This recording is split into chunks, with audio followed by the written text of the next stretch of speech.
We're talking with Arthur Sharp today from the New South Wales Rural Fire Service about the risk of grass fires this coming fire season throughout the Canobolas zone.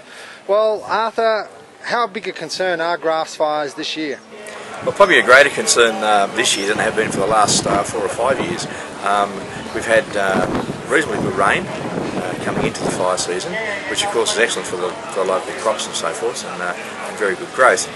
Minimal stock on the land, and as you can see around us here, even the grass here is very green. By the beginning of the warmer weather, the grass will start to dry off, and there will be quite a considerable amount of it around, and people do need to be extremely cautious. Now, there was a lot of grass left over from last summer or autumn that's still in pastures at the moment. Will that ignite once it does dry off, as well as the new growth? Yes, it will. In many cases, the dry grass will ignite with the green grass already through it. So you could actually burn the dry grass, and the green grass would then burn with it because of the amount of dry grass that's still there. Are there any particular hot spots throughout the Canobolas zone, or is it pretty right throughout? It's fairly general right across the Canobolas zone, Orange Plainy and Cabon and Cowra. Probably more so in the western side of our zone, and the southern part, the south-western part. What should people be thinking about then in managing or preparing for the coming fire season, particularly from a grass fire point of view? Well, I think what they need to look at is and remember what our current advertising campaign is: prepare, act, survive. So you prepare for the coming fire season and act now. Right? Act now, do the preparations, do the slashing, do the ploughing, prepare the fire breaks, clean up around your property, clean up around your sheds and so forth.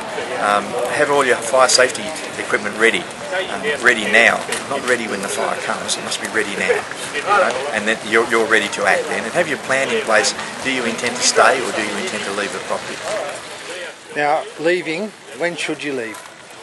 Well, you shouldn't be trying to leave when the fire is actually coming over the fence. Right? You should have planned long before that, and if you were leaving, you should have left perhaps the day before or early that morning.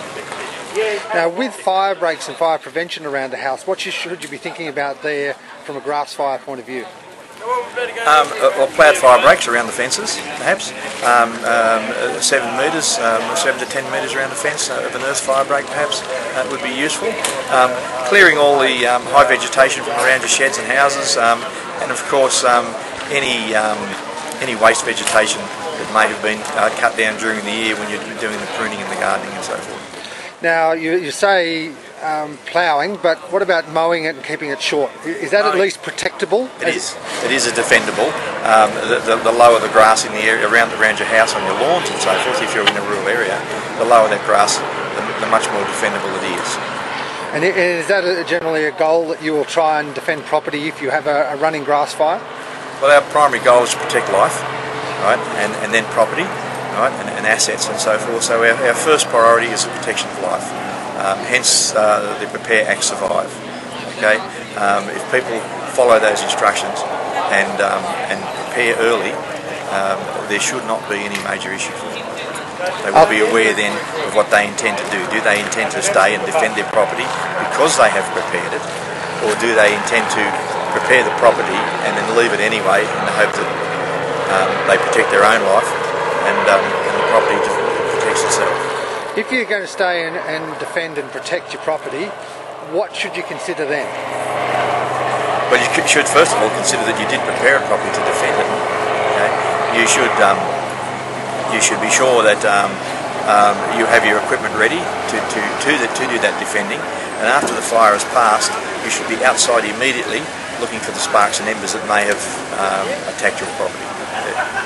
So from a pump water point of view, petrol or diesel pumps the best option rather than electric? Diesel pumps are the best option. Electric pumps, in a major fire, the electricity may be cut off because the power lines may be affected by the heat or the smoke, and there will be no electricity. So a diesel pump is definitely the best option. So now you mentioned once the fire's passed, to go out and look for any burning embers. Burning embers around your property, in the gutters, under the eaves, around in the gardens, around the outside, in the windows, and look for burning embers and extinguish those. Arthur Sharp, thanks for talking to us today. Thank you.